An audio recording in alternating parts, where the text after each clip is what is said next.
اگر حکومت اور اقتدار میں کامیابی اور عزت ہوتی تو فرعون اور نمرود کامیاب ہو جاتے، کہ وہ بڑے زبردست بادشاہ تھے، جو چاہے کرتے، کوئی پوچھنے والا نہیں تھا۔ حتیٰ کہ انہوں نے خدائی کا دعویٰ بھی کیا، تب بھی لوگوں نے مان لیا اور ان کی اطاعت کرنے لگ گئے۔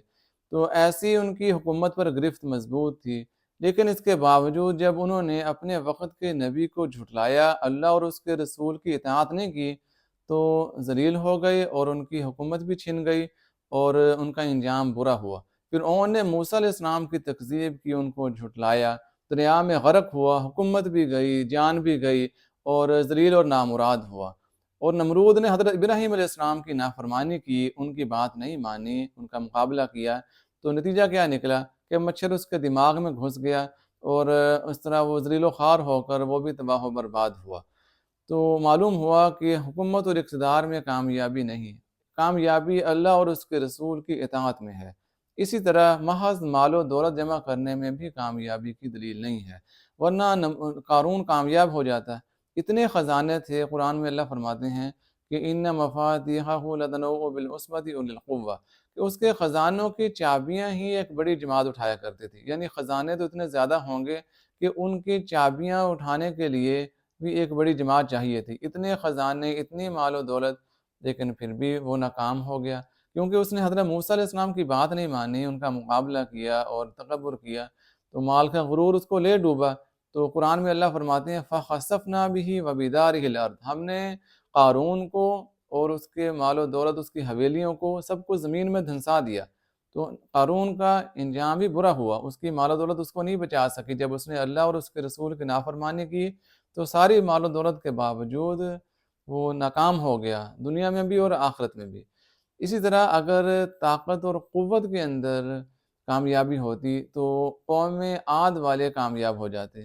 کہ ان کے بڑے قد کاٹ تھے اور بڑی طاقتور قوم تھی۔ قرآن میں اللہ فرماتے ہیں ان کے بارے میں کہ الم تر کیف فعل ربک بعاد، ان کے بارے میں ہے کہ کیا آپ نے نہیں دیکھا کہ تیرے رب نے قوم عاد کے ساتھ کیا سلوک کیا، کہ التی لم یخلق مثلها فی البلاد، جن کی مثل دنیا میں پیدا نہیں کی گئی تھی، یعنی اتنے بڑے قد کاٹ والے، ڈیل ڈول والے، اتنے مضبوط اور طاقتور تھے کہ ان جیسے طاقتور اور بڑے قد کاٹ کے انسان اور نہیں تھے دنیا میں۔ تو اتنی ان کے پاس قوت تھی، طاقت تھی۔ وقالو، کہنے لگے من اشد منا قوہ، قوم عاد والے کہنے لگے ہم سے زیادہ طاقتور کون ہے، یعنی انہوں نے اپنے نبی کو، حضرت ہود علیہ السلام کو جھٹلایا اور ان کی بات نہیں مانی اور تکبر کیا، اور کہنے لگے کہ ہم بڑے طاقتور لوگ ہیں، ہمیں کون نقصان پہنچا سکتا ہے، ہم پر کیسے عذاب آ سکتا ہے۔ تو نتیجہ کیا نکلا، ساری طاقت اور غرور خاک میں مل گیا۔ اللہ تعالیٰ نے ایسی آندھی بھیجی، اس نے اٹھا اٹھا کر ان کو زمین پر پٹخا، اور وہ سارے کھجور کے کھوکھلے تنوں کی طرح زمین پر بکھرے ہوئے تھے ان کے وجود، تو تباہ و برباد ہو گئے، دنیا آخرت میں ناکام ہو گئے، ان کی قوت اور طاقت کسی کام نہ آئی۔ اسی طرح صرف ہنر کاری یہ بھی کسی کام کی نہیں اگر اللہ اور اس کے رسول کی انسان نافرمانی کرے تو۔ جیسے قوم سمود والے، وہ پہاڑوں کو تراش کر گھر بنا لیا کرتے تھے، بڑا عجیب ہنر تھا ان کے پاس۔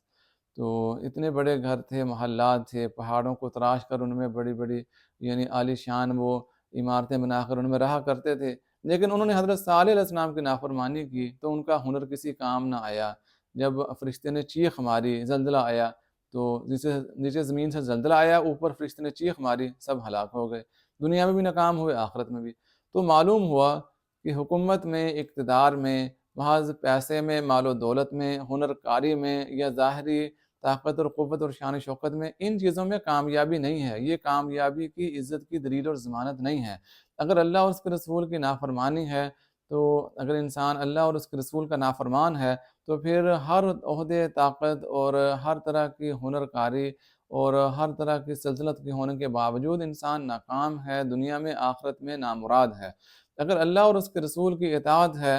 اور انسان اللہ اور اس کے رسول علیہ السلام کا فرمان بردار ہے تو پھر کامیاب ہے، دنیا میں بھی، آخرت میں بھی۔ پھر چاہے مال و دولت بھی ہے، چاہے حکومت اور اقتدار بھی ہے، اور چاہے طاقت قوت بھی حاصل ہے، لیکن اللہ اور اس کے رسول کا فرمان بردار ہے تو پھر کامیاب ہے۔ کتنے بڑے بڑے بادشاہ جو نیک صالح گزرے وہ کامیاب ہوئے، اور کتنے لوگ کامیاب ہوئے کیونکہ اللہ اور رسول کی جنہوں نے فرمان برداری کی، اطاعت کی، وہ کامیاب ہوئے۔ تو کامیابی اور عزت کا مدار وہ اللہ اور اس کے رسول کی اطاعت ہے۔ جو بھی اللہ اور اس کے رسول علیہ السلام کی اطاعت کرے گا دنیا آخرت میں کامیابی پائے گا، جو اللہ اور اس کے رسول کی نافرمانی کرے گا دنیا آخرت میں ناکام ہو جائے گا۔